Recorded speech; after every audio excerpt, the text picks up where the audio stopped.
Hi folks, I'm Jessica and I'm 27. Alright, so let me tell you about the roller coaster that was my life a few years back.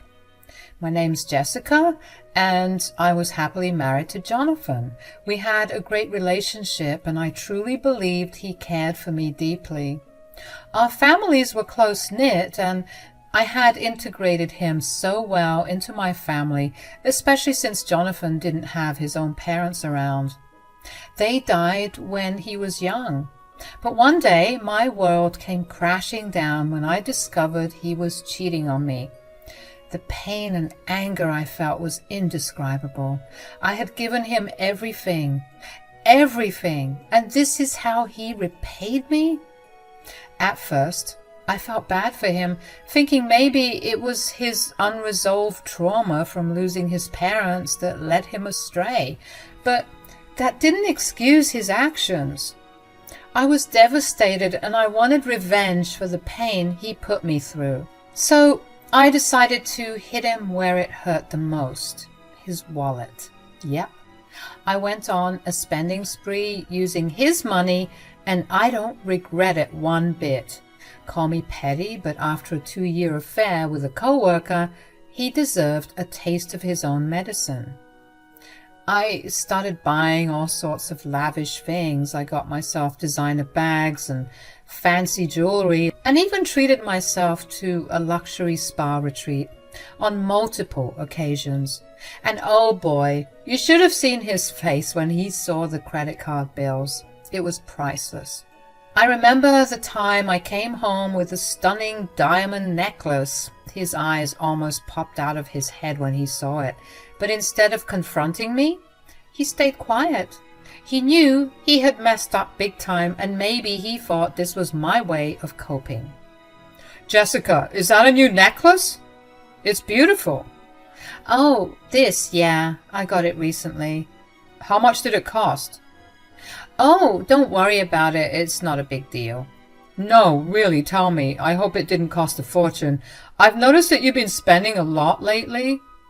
Well, it was a bit pricey, but I had to treat myself, you know. Yeah, sure, but, we should be careful with our spending. Oh, now you're concerned about spending? Well, I'm concerned with potentially contracting STDs from my cheating husband. Look, I know I messed up, but does that mean we have to waste money?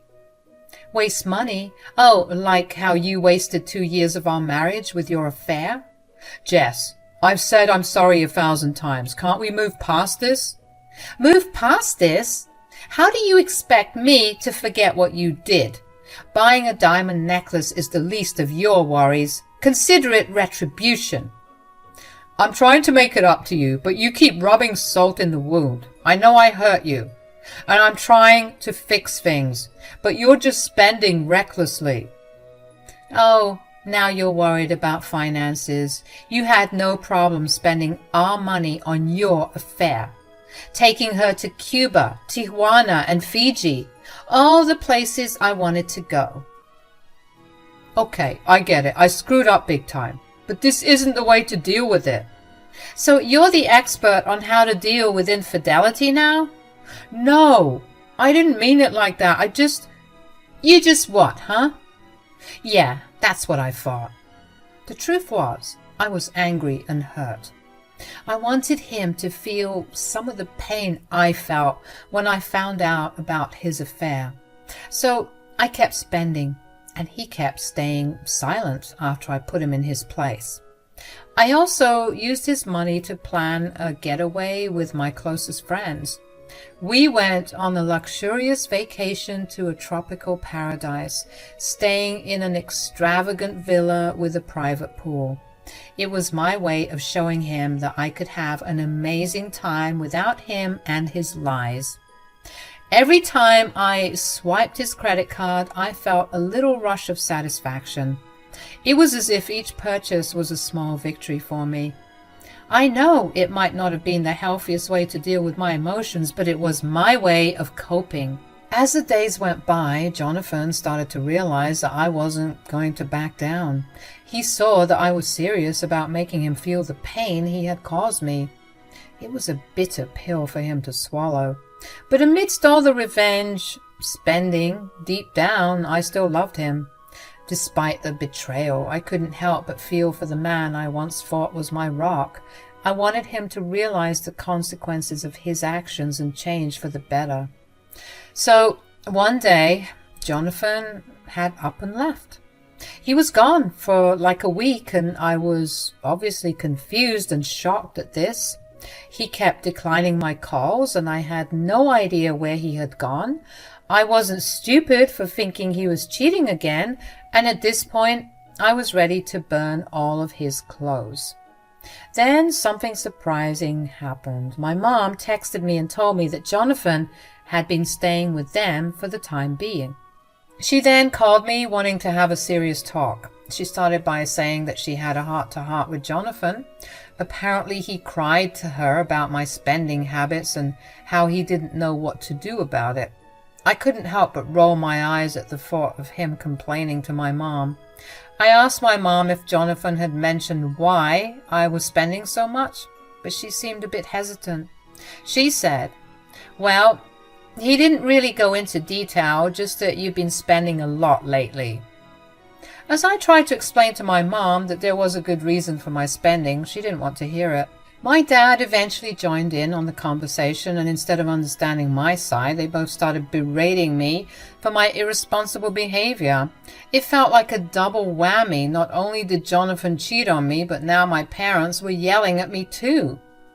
"Mom, Dad, I understand that you're upset about the way I've been spending money, but there's a reason behind it that I need to explain. Honestly, Jessica, there's no excuse for your reckless behavior. We raised you better than this." "How could you be so disrespectful?" "If only you knew the truth."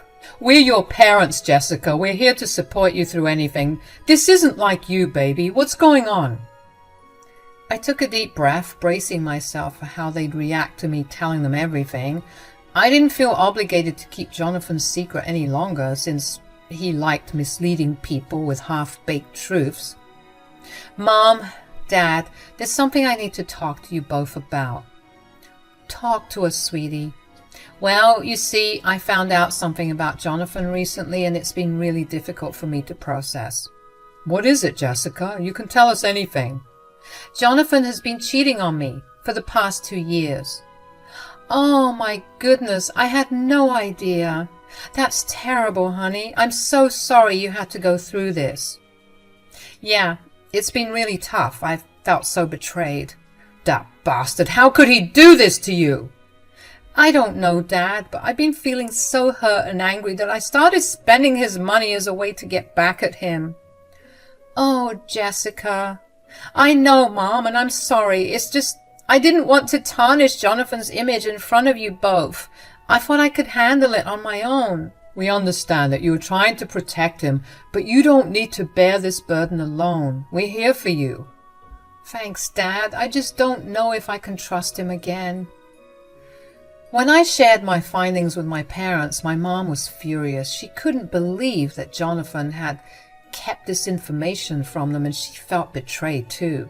She said she was ready to kick him out of the house immediately.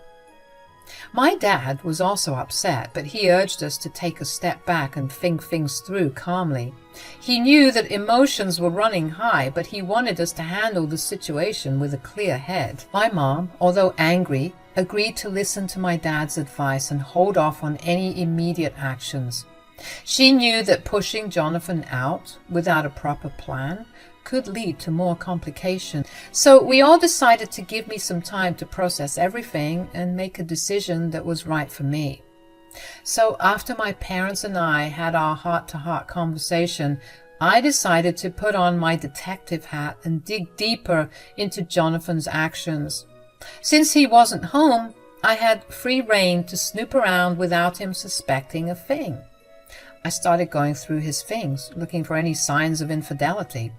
I checked receipts and his laundry for any lingering perfume or lipstick stains, and unfortunately, my suspicions were confirmed. I found evidence of him cheating, and it broke my heart all over again. Not stopping there, I went through his email since he had left himself logged into the home computer, and guess what? I discovered even more incriminating evidence. He was planning more extravagant trips with his mistress. I was outraged and devastated, but I knew I had to share my findings with my parents. When I told them what I had uncovered, they were furious too. They couldn't believe that we were harboring a liar and a serial cheater in our own home. My parents asked me what I wanted to do next. They made it clear that they would support me no matter what decision I made. It was comforting to know that they were on my side, ready to help me navigate this difficult situation. As I thought about it, I knew that I couldn't stay in a marriage built on betrayal and lies. I deserved better. And I didn't want to waste any more time with someone who didn't truly love and respect me. I leaned on my parents during this challenging time, and their love and encouragement helped me heal and find my strength. It wasn't easy, but I knew that with their support I could move forward and rebuild my life, and that's exactly what I did. During those days, my parents were a constant source of support and comfort. They reminded me that I was strong and capable, and they assured me that whatever decision I made, they would stand by me.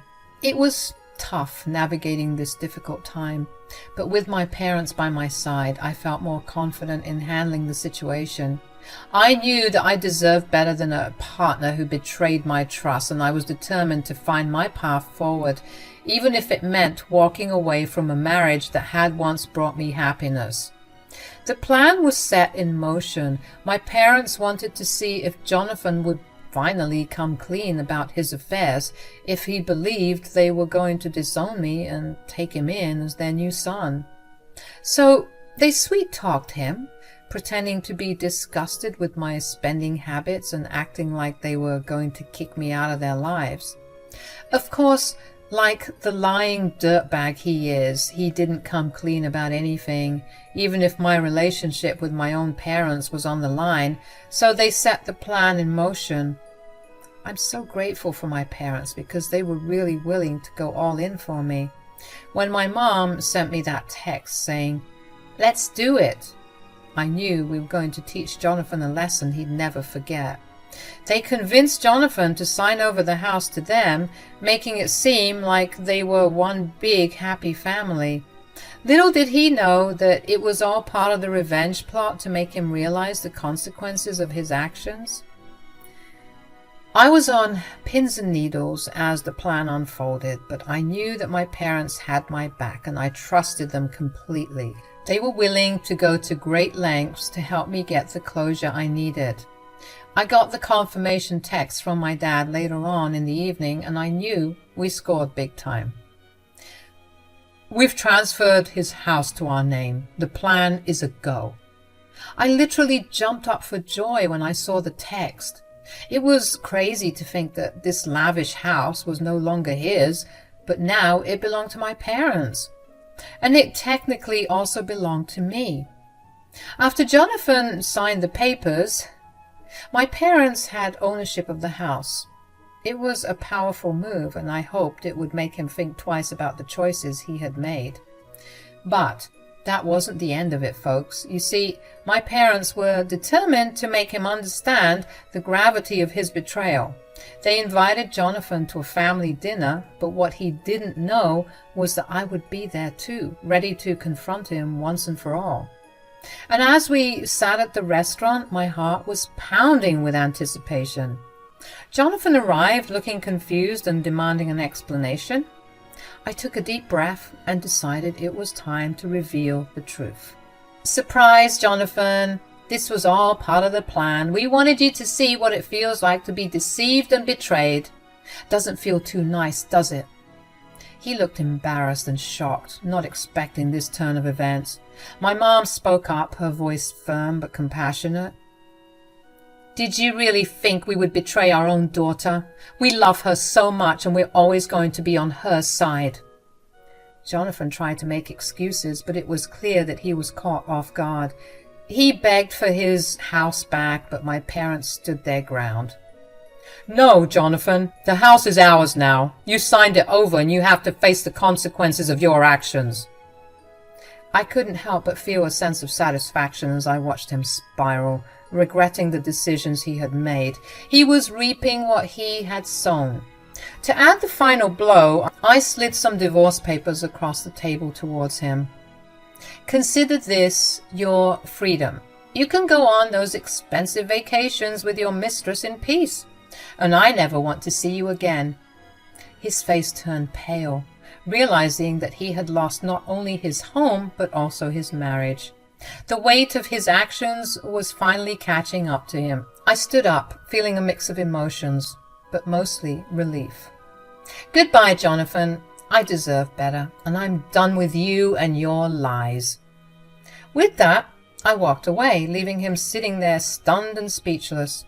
My parents, after giving him an earful of their own, followed me shortly after. It was time for me to start a new chapter in my life, one that didn't involve deceit and heartache. As I walked away from that restaurant, I felt a sense of empowerment and freedom. My parents were by my side, and I knew that I had their unwavering support. I was ready to move forward, knowing that I was strong enough to overcome anything. In the weeks that followed, I focused on healing and rebuilding my life. With the love and support of my parents and the strength I found within myself, I knew I would be okay.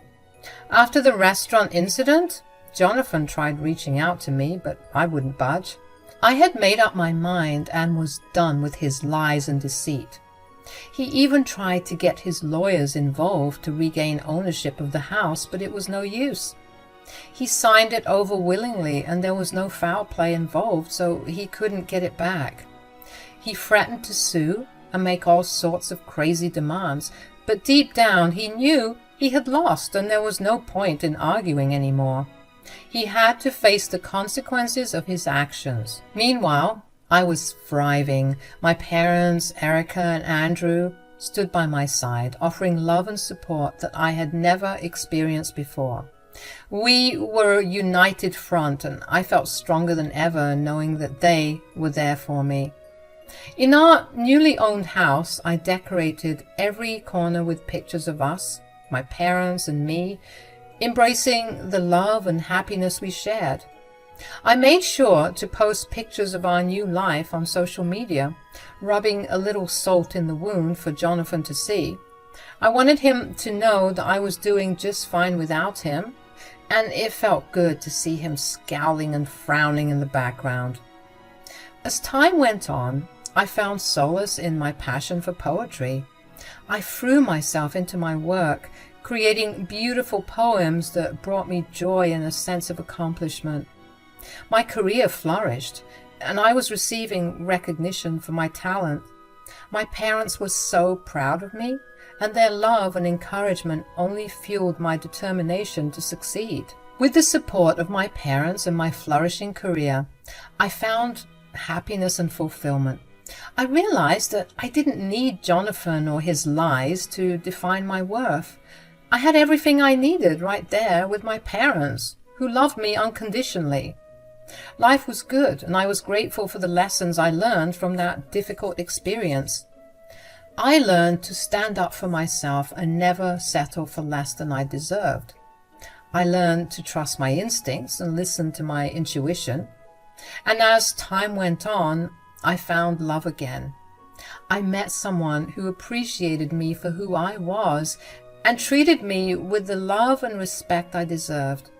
Together, we built a loving and supportive relationship, and I couldn't be happier. My parents were thriving too. Their bond with me grew stronger, and they found joy in seeing me happy and successful. They also pursued their own interests and passions, living their best lives as well. Looking back, I realized that Jonathan's greed and deceit had cost him more than he could have imagined. He lost not only his home and his money, but also the love and support of a family that he so desperately wanted. It was all his fault, and I couldn't help but feel a sense of satisfaction knowing that I had gotten my revenge in a way that didn't involve stooping to his level. Life was full of surprises, and I was grateful for the love and support I had from my parents. With them by my side, I knew I could conquer anything that came my way. I was no longer defined by the pain of my past, but rather by the strength and resilience I had gained from it. As I continued to thrive in my career, my relationships, and my life, I knew that I was living proof that sometimes the best revenge is simply moving on and living your best life. And that's exactly what I was doing, living my best life, free from the chains of a toxic relationship and surrounded by love and happiness.